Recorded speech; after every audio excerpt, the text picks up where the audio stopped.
సముద్ర తీర ప్రాంతం కాకినాడ చుట్టూ పచ్చని పర్యావరణం, ప్రశాంతమైన జీవనానికి ఈ నగరం మారుపేరు. అటువంటి ఈ ప్రాంతంలో పేదలకు ప్రభుత్వం ఇవ్వాలనుకుంటున్న గృహాలపై ఏకంగా హైకోర్టులో కేసులు కూడా నమోదయ్యాయి.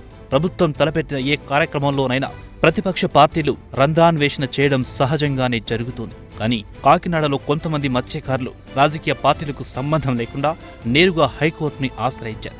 అసలే సముద్ర తీర ప్రాంతంలో మడ అడవులకు, మొక్కలకు, చెట్లకున్న సంబంధం విడదీయరానిది. ప్రకృతి విపత్తుల నుంచి పర్యావరణాన్ని కాపాడేది ఈ మొక్కలే. అయితే తాజాగా ఏపీ ప్రభుత్వం పేదలకివ్వాలనుకున్న ఇళ్ల స్థలాలు సముద్ర తీరంలో మొక్కలు పెరిగిన ప్రాంతంలో ఉండడంతో అసలు వివాదానికి కారణమైంది. ఇళ్ల పట్టాలు కనుక ఇస్తే అక్కడ మొక్కలు నరికివేయడం తప్పనిసరి. దీంతో జీవ వైవిధ్యానికి తీవ్ర విఘాతం కలుగుతుందని ఆందోళన వ్యక్తం చేస్తూ కొంతమంది మత్స్యకారులు నేరుగా హైకోర్టుని ఆశ్రయించారు. దీంతో పాటు మరికొంతమంది నేషనల్ గ్రీన్ ట్రిబ్యునల్ని సైతం ఫిర్యాదు చేయడంతో హౌసింగ్ ప్రాజెక్టుకు తాత్కాలిక బ్రేక్ పడింది.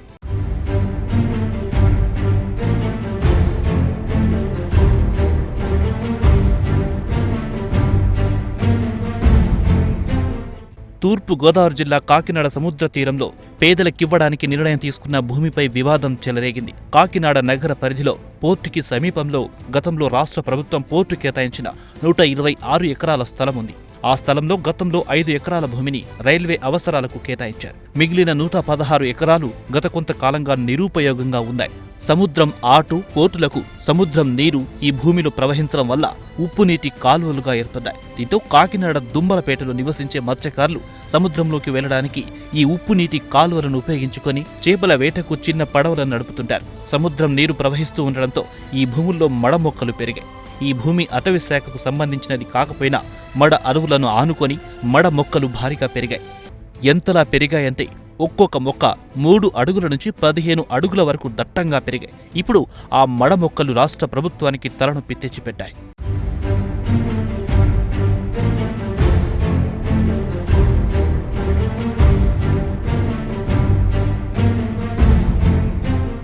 గతంలో కాకినాడ పోర్టుకు కేటాయించిన 126 ఎకరాల భూమిలో రైల్వే అవసరాలకు కేటాయించిన 5 ఎకరాల భూమిని మినహాయించగా మిగిలిన 116 ఎకరాల భూమిని కాకినాడ పోర్టు నుంచి ఈ మధ్య రాష్ట్ర ప్రభుత్వం వెనక్కి తీసుకుంది. ఆ భూముల్లో 4600 మంది పేదలకు ఇంటి స్థల పట్టాలు కేటాయించాలని ప్రభుత్వం నిర్ణయించింది.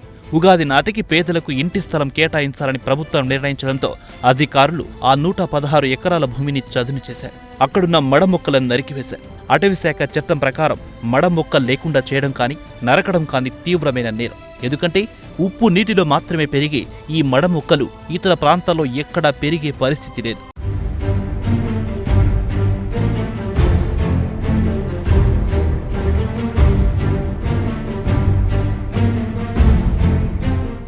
ఉప్పు నీటిలో పెరిగిన మడమొక్కల్ని నరికివేయడం తమ జీవనోపాధికి అవరోధం కలిగిస్తుందని స్థానిక మత్స్యకారులు ఆందోళన వ్యక్తం చేస్తున్నారు. ఎప్పటి నుంచో ఆ ప్రాంతంలో చేపల వేట చేస్తున్న తమని కాదని మడ మొక్కలను నరికి ఆ ప్రాంతంలో ఇళ్ల స్థలాలను కేటాయిస్తే తమ మనుగడతో పాటు జీవ వైవిధ్యానికి కూడా ఆటంకం ఏర్పడుతోందని ఆందోళన వ్యక్తం చేస్తూ హైకోర్టులో కేసు వేశారు. దీంతో కేసును పరిశీలించిన హైకోర్టు వెంటనే స్టేటస్ కో ఇచ్చింది. ఆ ప్రాంతం అంతా కూడా మా మత్స్యకారుల యొక్క జీవనోపాధి చేసుకునే ప్రాంతం. అదేవిధంగా ఎట్ ఎ టైం ఆ ప్రాంతం వల్ల ఈరోజు కాకినాడ నగరం అనేక ప్రకృతి వైపరీత్యాల నుంచి రక్షించబడింది.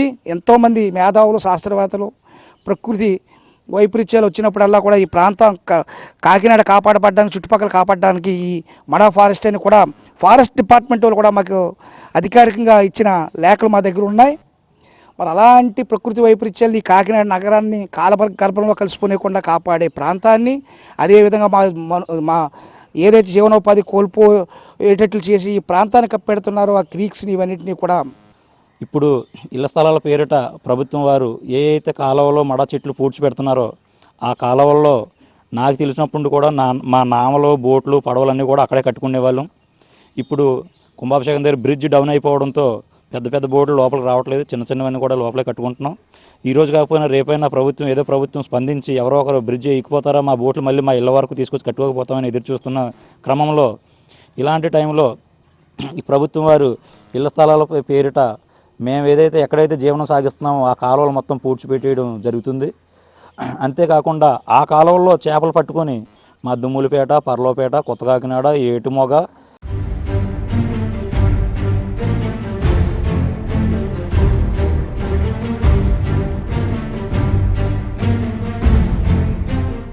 మత్స్యకారులు హైకోర్టుకి వెళ్లడంతో పాటు విశాఖపట్నానికి చెందిన బొలిశెట్టి సత్యనారాయణ అనే వ్యక్తి మడ మొక్కలు నరకడం వల్ల పర్యావరణానికి ముప్పుందని, కాకినాడ తీరంలో ఉన్న మడ అడవులు ఎన్నో తుఫాన్ల నుండి కాకినాడను కాపాడాయని జాతీయ గ్రీన్ ట్రైబ్యునల్ని ఆశ్రయించడంతో పాటు మడ అడవులున్న ప్రాంతాల్లో ఇళ్ల స్థలాలు కేటాయించడానికి కూడా తప్పుపట్టారు. కాకినాడ దుమ్ములపేట పరిసర ప్రాంతాల్లో ఉన్నటువంటి 150 ఎకరాల్లో ఉన్నటువంటి మడ ఫారెస్ట్ని నరికేసి వాటి స్థానంలో పేద ప్రజలకు ఇళ్ల పట్టాలు ఇవ్వాలని చెప్పేసి తలపెట్టినటువంటి తలంపు ఏదైతే ఉందో ప్రభుత్వానికి, ఆ తలంపు వెంటనే తిరిగి తీసుకోవాలని చెప్పేసి నేను ఈ సందర్భంగా మనవి చేసుకుంటున్నాను. అయితే ఇక్కడ మనం గమనించవలసింది ఏంటంటే, ఈ 150 ఎకరాల్లో ఉన్నటువంటి మడా ఫారెస్ట్ ఏదైతే ఉందో వీటంతటిని కూడా నరికేసి ప్రజెంట్ ఇప్పుడు ల్యాండ్ ఫిల్లింగ్ చేస్తున్నారు.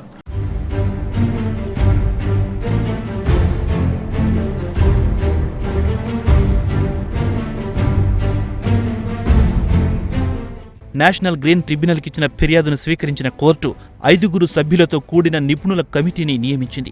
ఈ కమిటీలో చెన్నైలోని కేంద్ర అటవీ, పర్యావరణ శాఖ ప్రాంతీయ కార్యాలయానికి చెందిన సీనియర్ అధికారి, ఏపీ కోస్తా తీర ప్రాంత సీనియర్ అధికారి, అటవీ శాఖ చీఫ్ కన్జర్వేటర్ సిఫార్సు చేసిన సీనియర్ అధికారి, జిల్లా కలెక్టర్, జిల్లా అటవీ శాఖ అధికారులతో కూడిన ఈ 5 సభ్యులున్నారు. ఈ కమిటీ మడమొక్కలు పెరిగిన ప్రాంతాన్ని పరిశీలించి నేషనల్ గ్రీన్ ట్రిబ్యునల్కి నివేదిక ఇవ్వనుంది. అప్పటి వరకు నేషనల్ గ్రీన్ ట్రిబ్యునల్ ఆగస్టు 18 వరకు వాయిదా వేసింది. దీంతో ఈ భూములపై స్పష్టత వచ్చే వరకు పట్టాల పంపిణీకి ముందుకు వెళ్లడానికి ప్రభుత్వానికి ఆటంకాలు ఏర్పడినట్లు తెలుస్తోంది. అయితే అధికారులు మాత్రం ఇవి మడ అడవులున్న భూములు కాదంటున్నారు. ఇవి నోటిఫైడ్ భూములు కానీ, అటవీశాఖ భూములు కానీ కాదని, ఈ ప్రాంతంలో పోర్టు కార్యాలయంతో పాటు ఇతర నిర్మాణాలు కూడా ఉన్నాయని చెబుతున్నారు.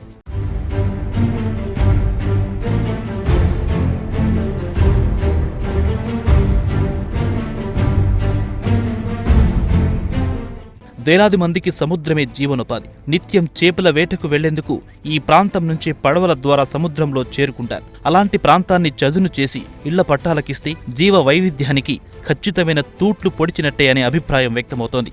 ఓవైపు హైకోర్టు, మరోవైపు నేషనల్ గ్రీన్ ట్రిబ్యునల్ వద్ద పెండింగ్లో ఉన్న ఈ కేసుల్లో ఎవరి వాదన నెగ్గుతుందో తేలాలంటే కొన్ని రోజులు ఆగాల్సిందే మరి.